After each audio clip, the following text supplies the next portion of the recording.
down, I know you got me, baby. Hello everyone, welcome back to my YouTube channel Marisa Nurprani. Today we're going to deep dive into the most basic and important subject microeconomics. Let's get started.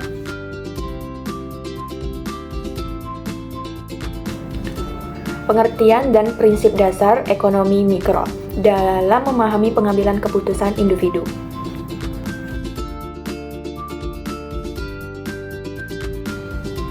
Ada 3 definisi ekonomi mikro, yaitu pertama individu, itu atau yang sering disebut dengan konsumen, perusahaan itu produsen, pasar itu integrasi.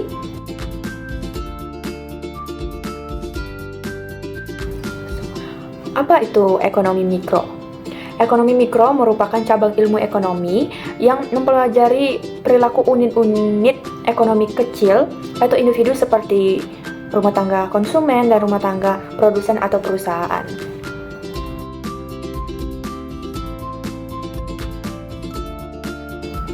Di dalam ekonomi mikro ada ruang lingkup utama, yaitu ada 3 area analisis. Yang pertama itu teori konsumen atau consumer theory, mempelajari bagaimana konsumen memaksimalkan utilitas atau kepuasan dari anggaran yang terbatas. Kuncinya itu seperti kurva indifferent dan garis anggaran.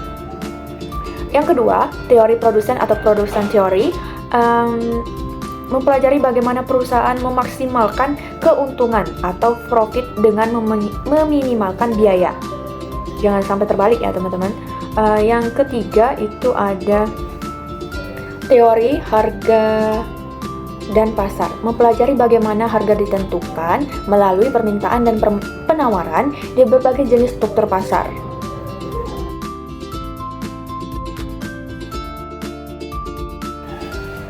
Prinsip dasar ekonomi dari segi manusia membuat keputusan.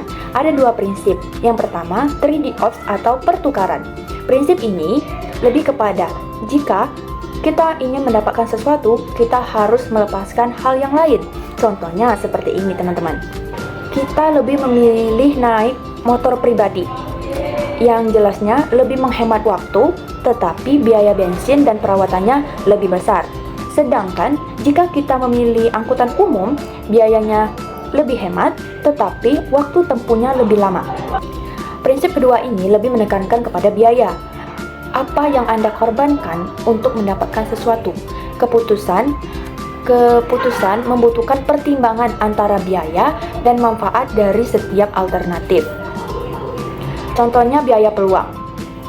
Biaya peluang ini lebih menekankan kita kepada hal terbaik yang harus dilepaskan ketika membuat suatu pilihan. Contohnya, ketika kita membuat pilihan apakah kita itu mau kuliah dan mau bekerja. Biaya peluang kuliah itu bukan hanya tentang SPP saja, tetapi juga pendapatan yang hilang karena kita tidak bekerja.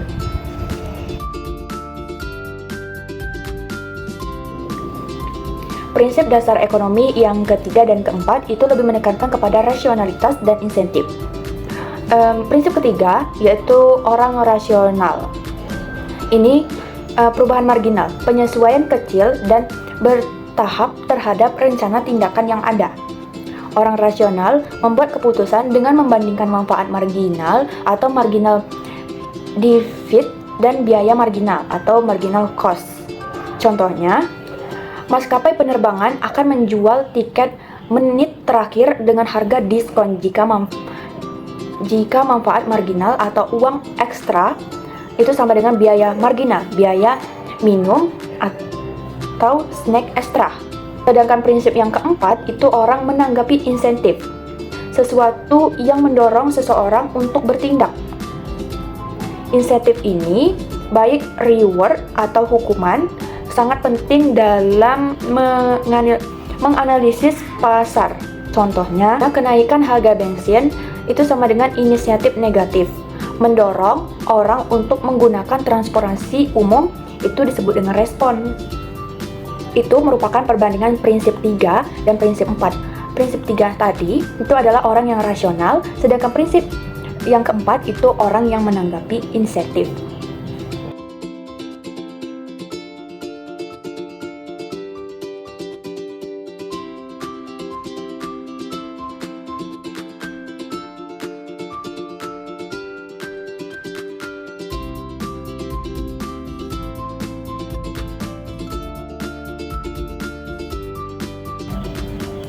Prinsip dasar ekonomi yang kelima dan yang keenam itu keintegrasi pasar. Prinsip yang kelima itu perdagangan dapat menguntungkan semua pihak. Perdagangan memungkinkan spesialis dalam apa yang mereka lakukan paling baik, baik antara individu maupun antar negara. Spesialis dan pertukaran menghasilkan keberagaman barang dan jasa dengan biaya yang lebih rendah. Sedangkan prinsip yang keenam ini itu pasar. Pasar biasanya merupakan cara yang baik untuk mengorganisasi kegiatan ekonomi. Ekonomi pasar, alokasi sumber daya melalui keputusan interdesentralisasi dari banyak perusahaan dan rumah tangga yang terintegrasi dari pasar dan jasa.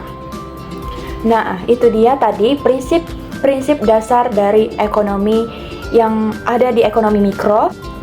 Dan selanjutnya ini ada yaitu namanya permintaan atau demand.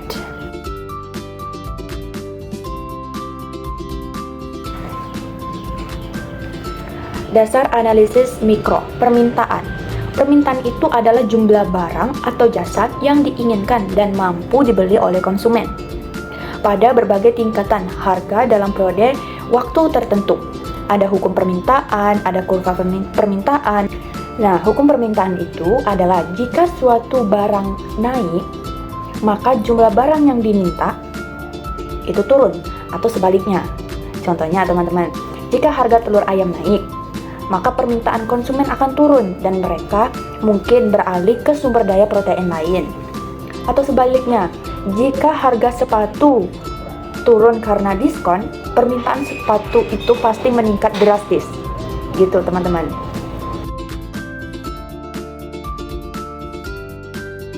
Faktor penentu permintaan pergeseran kurva permintaan.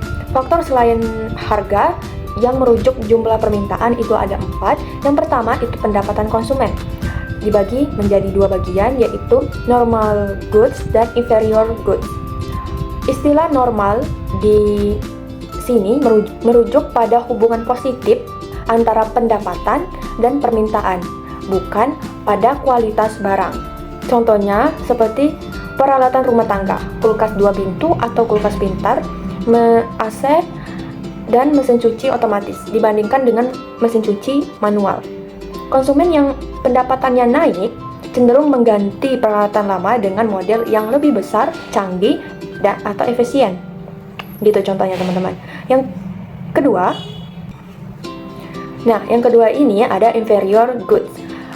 Diistilahkan permintaan turun jika pendapatan naik. Contohnya seperti ini. Oke, contohnya kita artikan saja sebagai anak kos. Barang permintaan akan turun jika uang saku atau pendapatan anak kos itu bertambah. Misalnya, dapat kiriman tambahan siswa. Makanan pokok kita biasanya kalau belum dikirim, itu kan biasanya makan pokok kita itu seperti mie instan. Jadi, permintaan mie instan akan melonjak.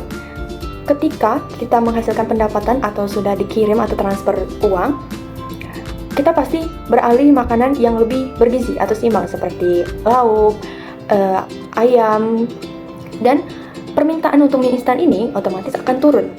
Gitu teman-teman. Contohnya juga seperti minuman.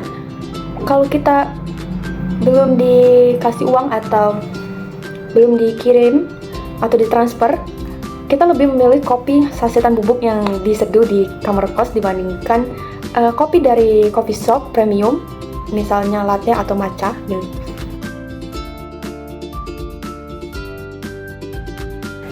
Oke, yang kedua ini ada harga barang terkait. Dibagi menjadi 2 juga. Yang pertama itu substitusi atau kenaikan harga A meningkatkan permintaan yang B. Contohnya seperti jika harga beras naik drastis, maka banyak orang yang mungkin akan mengurangi mengkonsumsi beras dan menggantinya dengan jagung atau singkong. Gitu contohnya. Dan yang kedua ini ada komplement atau kenaikan harga menurunkan permintaan. Contohnya itu bisa kita artikan saja seperti jika harga tabung gas 3 kilo yang LPG naik, maka permintaan terhadap kompor gas baru bisa menurun. dan konsumen mungkin beralih ke pencarian kompor listrik. Dan yang ketiga ini selera atau perubahan tren. Zaman sekarang itu sangat berbeda ya teman-teman, mulai dari transportasi umum sepertinya contoh yang tadi ada kompor listrik, kita pasti mungkin ingin beralih ke kompor biasa menjadi kompor listrik. Itu merupakan perubahan tren. Seiring berjalannya globalisasi ini, banyak sekali kemunculan ada sepeda listrik, mobil listrik, bahkan ada juga contohnya itu kita belanja di toko fisik atau offline. Sekarang kan kita lebih ke belanja di live shopping, toko oren. Konsumen mungkin beralih dari toko fisik ke platform online, contohnya Shopee, Tokopedia, TikTok Shop, dan lain-lainnya itu karena alasan kenyamanan, harga yang kompetitif, dan pilihan produk yang lebih banyak. Sebenarnya masih banyak lagi teman-teman, contohnya seperti pembayaran, sekarang udah bisa pakai Kris, e-wallet, terus itu sekarang tuh ada Gojek, Grab. Makanan pun kita sekarang nggak perlu lagi datang ke restorannya, kita bisa GoFood. Itu saset banget. Itu namanya yang dinamakan perubahan tren. Oke, yang terakhir ini ada ekspektasi atau harapan. Harapan kenaikan harga di masa depan meningkatkan permintaan saat ini.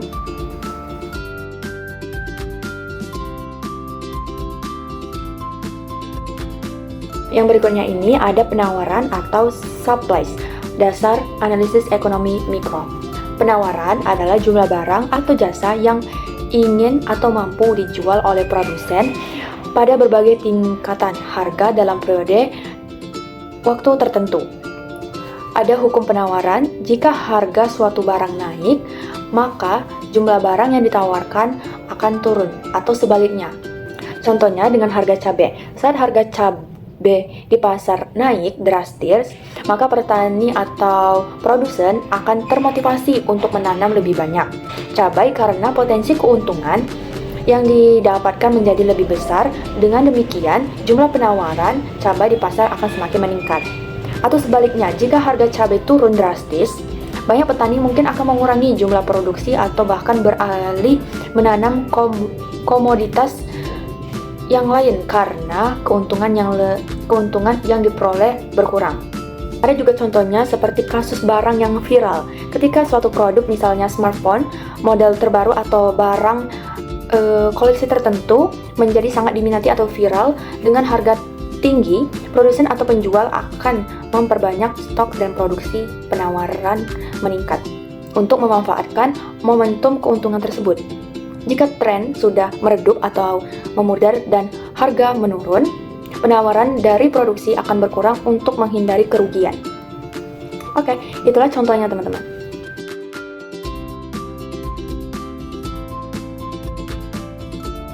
Di dalam penawaran itu ada faktor-faktor lain selain harga yang menentukan jumlah penawaran.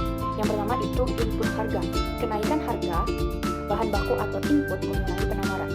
Yang kedua itu teknologi. Peningkatan teknologi mengurangi biaya dan meningkatkan penawaran. Yang ketiga itu ada ekspektasi atau harapan. Harapan kenaikan harga di masa depan mengurangi penawaran saat ini. Yang keempat, jumlah penjual. Semakin banyak produsen, semakin besar penawaran. Yang kelima, itu kebijakan pemerintah. Pajak mengurangi penawaran, sedangkan subsidi itu meningkatkan penawaran.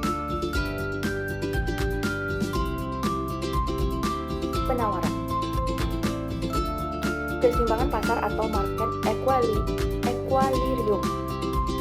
Keseimbangan adalah keadaan di mana jumlah yang ditawar sama dengan jumlah yang diminta.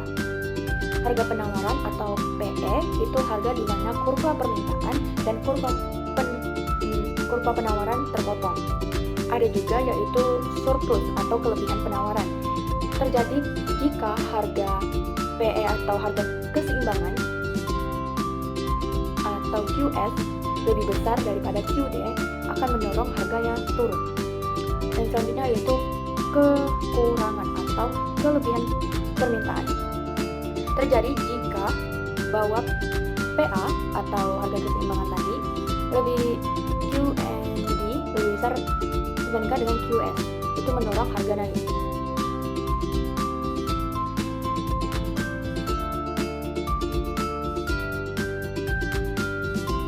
Oke, etalasitas harga permintaan atau dinamakan dengan EG. ukuran sebesar jumlah yang diminta merespon perubahan harga. Pentingnya mengapa? Karena membantu perusahaan memutuskan strategi penetapan harga dan membantu pemerintah untuk merumuskan kebijakan pajak.